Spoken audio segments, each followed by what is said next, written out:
God take care of my kids and my family, because I thought this was it. Like, seriously, I thought this was it. Lives were spared in the Dallas area last night as strong storms and tornadoes touched down. Thank you for joining us for OU Nightly. I'm Olivia Whitehead. And I'm Verdea. And the tornadoes were caught on phones and cameras across DFW. These funnels are from Rockwell, just northeast of Dallas. It all started just before 9 o'clock, and we know one touchdown was just north of Love Field. Another tornado hit in Van Zant County, that is just east of Dallas. Just 5 hours ago, everything was fine. We were up here, and then now everything is just kind of gone. So it's just crazy. Like, you don't think that it's going to happen to you, and then it does, and then it's just like there's nothing you could do about it. Several homes and businesses were severely damaged. Many of them can be seen from I-35 just through Dallas County.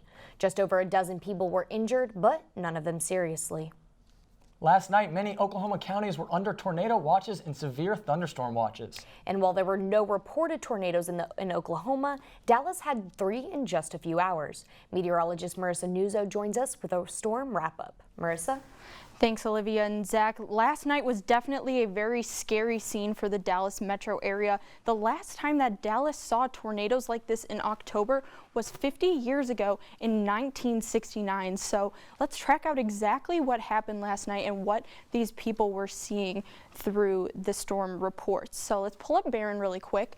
And we'll start off by looking at what's going on here in Oklahoma City. So we're talking the last night at 6 p.m. We'll go down into the Dallas metro area. The first storm report was around 7:45 in Beckville, Texas. Now this was rated an EF0, and then very shortly after that, a second tornado report in Beckville, also an EF0, not a lot of damage down there. But now the really big tornado that impacted lots of people north of Dallas was right here, and it tracked north of Dallas through Garland, through Walkwall, and then there was also a possibility that another tornado spawned from this same storm in Rockwell and in Roswell as an additional part of this storm. This storm, however, that went through North Dallas was rated an EF3, but here in Oklahoma, we're still unfolding what went down last night, but in the wake of all these storms, it is a much better day. There have been no rain today, a beautiful day outside, and Trey Bell is actually outside right now to talk about what's going on in Oklahoma weather. Trey?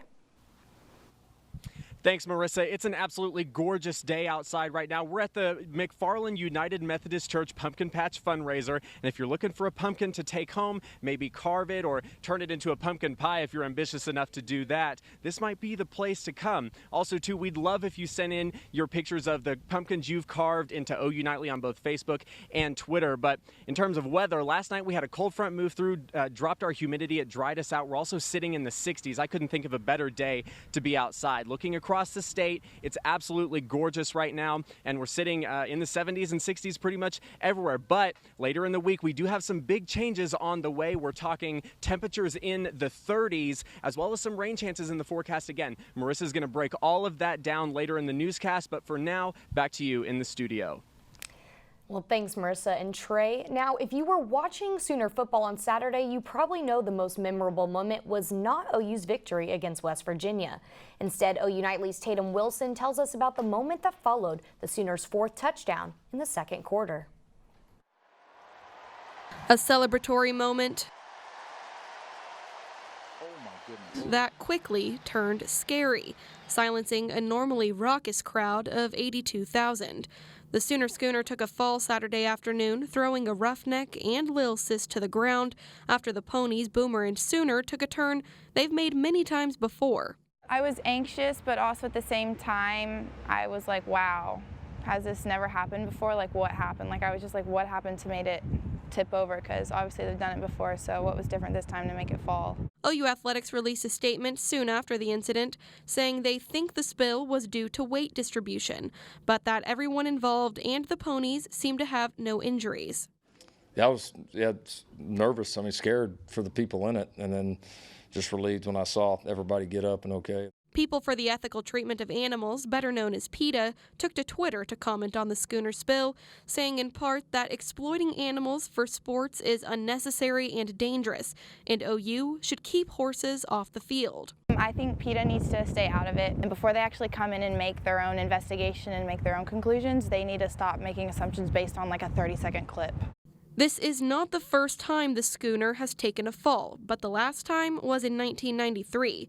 In the Saturday incident, some are pointing to the wet field from storms the night before and the particularly tight turn made by Boomer and Sooner. Tatum Wilson, OU Nightly. With the top of the wagon being completely displaced from the rest of the schooner, it was not used for the remainder of the game. There are many questions about how exactly this happened. OU Nightly is the only station to speak with someone that was inside of the schooner when it tipped over. Taylor Ermence joins us with a live interview. Taylor? All right. Thank you, Zach. Thanks for joining us today, Baylor. So what can you kind of tell us about what happened over the weekend with the schooner? So I was inside. If this is the schooner, it was going this way, flips this way. So the roughneck holding the flag was here. I was back here. I had the camera kind of on my lap looking through the viewfinder.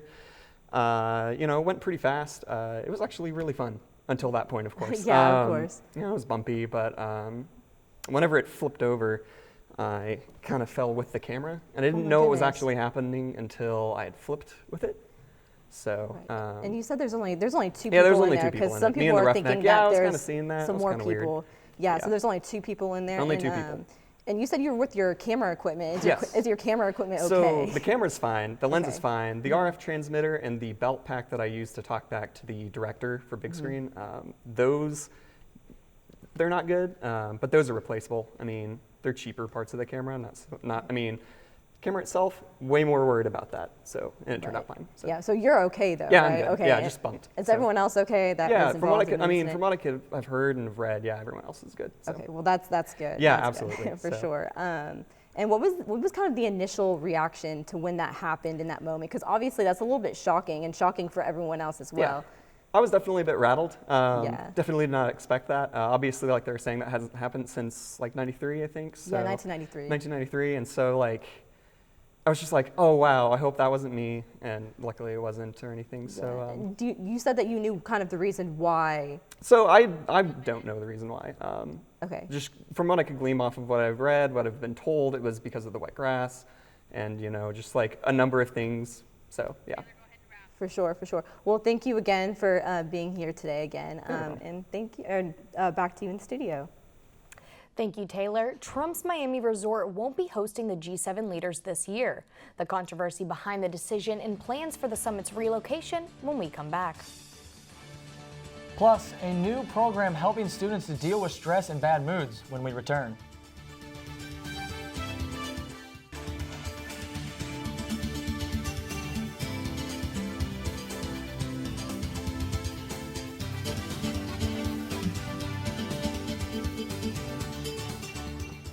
The location of next year's G7 summit is up in the air. Nightly's Lindsey Gibbs is in the news center with that story and more. Thank you, Zach. The G7 summit will no longer be at President Trump's Doral National Resort this year. Trump lashed out at critics today, saying he would have had hosted it for free and that it will now cost a fortune. Critics blasted the Trump G7 plan, saying it was a violation of the Emoluments Clause. The president earlier tweeted that Camp David Presidential Retreat is an alternate location now under consideration. 4 major drug companies connected to the opioid crisis agreed to a $260 million settlement to avoid a federal trial. The trial involved just 2 Ohio counties, but it was seen as an important test case. 2,600 additional opioid lawsuits have been filed across the United States. The lawsuits argued that opioid painkillers were distributed without a warning for the high risk of addiction. Olivia and Zach, at least 3 officials died and 3 more were hurt during a military training exercise in Georgia. Officials are still investigating what went wrong. Back to you in the studio. Thank you, Lindsey. The OU Counseling Center has a new program teaching students certain coping skills for stress and consistent bad moods. The Feel Better Fast workshops will focus on 5 different coping skills, ranging from mindfulness, regulating your emotions, and conflict resolution.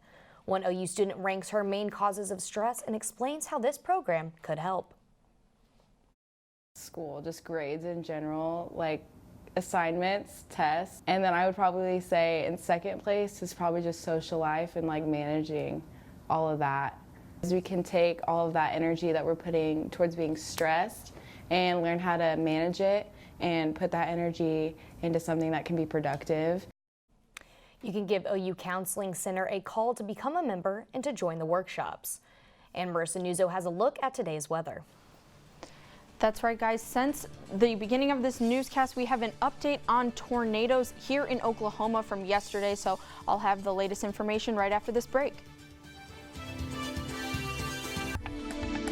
Welcome back to OU Nightly. Since the beginning of this newscast, we did find out a little bit more information about tornadoes here in Oklahoma. So there were 3 confirmed by both the National Weather Service in Norman and in Tulsa. In Tulsa, the only information they're able to give us right now is that there's been damage in northern Adair County and the survey is still active there. But in Kanawha, here in the National Weather Service Norman territory, there were actually 2 EF1s that went through there last night that have been confirmed. Now, we saw this graphic a little earlier with Trey, and he didn't have time to really break it down for you. So here is the fall colors of minimal all the way up to past peak of when trees look their best. So here in Oklahoma, we have minimal changing colors in our trees, but these colors will start to come down, and we'll start to see more changing colors here as fall moves closer and closer. And fall moved closer yesterday. We are 12 degrees cooler today than we were yesterday, thanks to that cold front that came through and caused all those severe storms too. Those highs tomorrow are going to be pretty chilly because that cold front and all that cold air is still going to be lingering around. 68, and that's a little bit cooler than normal because of that cold air mass sticking around for us tomorrow. Now, our next shakeup is going to be yet another fall-like cold front here in Oklahoma. So we're dry Monday, Tuesday, and then Wednesday we will start to see a cold front come through. We're talking Wednesday morning. It's going to hit Woodward very early in the morning, making temperatures cool off a little bit, and then on the backside of this front, we will start to see a little bit of rain pop up. So now we're at Thursday morning, 4 a.m., and things are just starting to come up near Woodward, and those will propagate down, move through Oklahoma City and Norman as we go throughout the day on Thursday. So that rain will come through. Most of the heavy rain, as usual, will be off on the eastern side of Oklahoma, but do expect to see some rainfall here on Thursday in Norman. So tomorrow, another beautiful day. We have a lot of that cool air sticking around. Our high temperature only getting into the low 70s. Wednesday will warm up a little bit, but some clouds will start to move into the area. Thursday, there's those rain chances as our cold front moves through, dropping those temps dramatically into the 50s for Thursday. Friday will heat back up a little bit, and we'll start to get into the 70s again for the weekend. So I know all the football fans are loving these warmer games. I was at the game this past weekend with temperatures in the 70s, so hopefully that trend will continue for the weekend. It definitely makes it a lot more nicer, and I can find now if I want to go eat breakfast outside, I can, and I'm not either sweating or freezing. It's like a perfect. You can actually walk to class without sweating. Go in there. Right, you walk around with those nice sweaty backpack straps. We don't have to worry about that anymore. Not anymore. Well, thank you so much, Marisa. The OU Office of Diversity and Inclusion hosted the neighborhood table on the South Oval today. OU students danced and music played. It was a neighborhood block party. The We Are campaign focuses on who OU is as a university. OU students and faculty gathered for lunch and an opportunity to get to know your neighbor. Students discussed topics on cards handed out by diversity and inclusion staff members, giving students the opportunity to speak their minds. I'm going to say, yeah, we're going to have these neighborhood table talks, and it's the end to all the, inequity and racism and sexism. I think that is not realistic, but I do think that we're moving in the right direction by providing a space to have open dialogue. Be sure to check the OU Office of Diversity and Inclusion's website for more events. The Sooner football team did better than the Schooner on Saturday. Dylan Rivera is here to talk more on OU football. Dylan? The Schooner took a loss, but OU picked up a big conference win, and an OU basketball legend picks up a big paycheck. Stay tuned for sports. Welcome back to OU Nightly. I'm Dylan Rivera, and it's time for sports. The Sooners came into their weekend matchup with the Mountaineers at 6-0 and woke up Sunday with a record of 7-0. Quarterback Jalen Hurts finished the game with nearly 400 all-purpose yards, 5 touchdowns, and only 1 incompletion in the 52-14 win. Game Day used Sam Brown and Parker Thune dive into how the Sooners looked on Saturday. No Red River hangover for the Sooners today in Norman, but I think someone's going to need to check on the Schooner. Sam Brown, Parker Thune here breaking down Oklahoma's 52-14 win over the West Virginia Mountaineers. pretty easy day, and at this point, who's going to stop this team? Sam, I think it's pretty evident that this Oklahoma team is going to head into the Big 12 championship at 12-0. I think we're all anticipating a rematch with Texas come the first week of December, but there's nobody else in this conference that can keep pace with the Sooners if today is any indication. This was a win as workmanlike as they come. The Sooners did it in all three facets of the game: offense, defense, and special teams. 52-14 the final. Wow. That's a lot of points on the board and not a lot of points allowed. A lot of players really showing out today. Who was your MVP for today? I'll give it to Austin Stogner, who records his first career touchdown in a Sooner uniform in rather unconventional fashion, falling on a blocked punt in the end zone. My MVP, pretty easy pick, Jalen Hurts. Phenomenal yet again. Only one incomplete. And if that's not enough Sam Brown for you, he joins us now live with a preview of tonight's Sooner Sports Pad show. Sam, you're a busy man. Yeah, I mean, Dylan, they say the grind never stops, and yeah, I mean, that kind of holds up. But if the Jalen Hurts highlights and analysis were not enough for you, you're going to want to check out tonight's Sooner Sports Pad show. Kelsey Bakerstaff goes one-on-one with the Heisman hopeful in tonight's Spotlight interview. We also have a pair of our men's tennis stars dropping by the studio, and we get up close and personal with OU softball star Nicole Mendez. We're on Fox College Sports Central tonight at 7:30 live, and if you missed that one, you can catch the replay right here on OU TV tomorrow after our newscast. Dylan, back to you.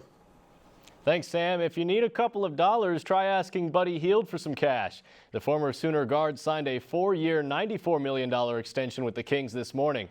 Hield is coming off a 20-point-per-game season where he shot 43% from beyond the arc. The Sacramento Kings open up their season Wednesday against the Phoenix Suns. The Dallas Cowboys' 3-game losing streak came to an end last night as they picked up a huge 37-10 win over the Philadelphia Eagles. 3 of the Cowboys' points came from a long 63-yard boot from kicker Brett Maher that set the franchise record for the longest field goal made. Dallas will get 1 week off before taking on the Giants in a Monday Night Football matchup on November 4th. Rookie defensive end Nick Bosa knows a good post-sack celebration. Last week it was the flag wave, and this week it was a muddy slide in D.C. After sacking quarterback Case Keenum on the final play, Bosa looked like a little kid on a slip and slide. And that kind of takes me back to my childhood, is going on those slip and slides. No It's so much fun. Honestly, if I was playing, I'd be like, set up a slip and slide for me. I'm going to do that every There time you I go. make a touchdown. That's the best celebration there could be. Exactly. It's a lot of fun. Well, thank you so much. A couple of kayakers made an extraordinary find. What professionals are doing to discover the origin of the object straight ahead on OU Nightly.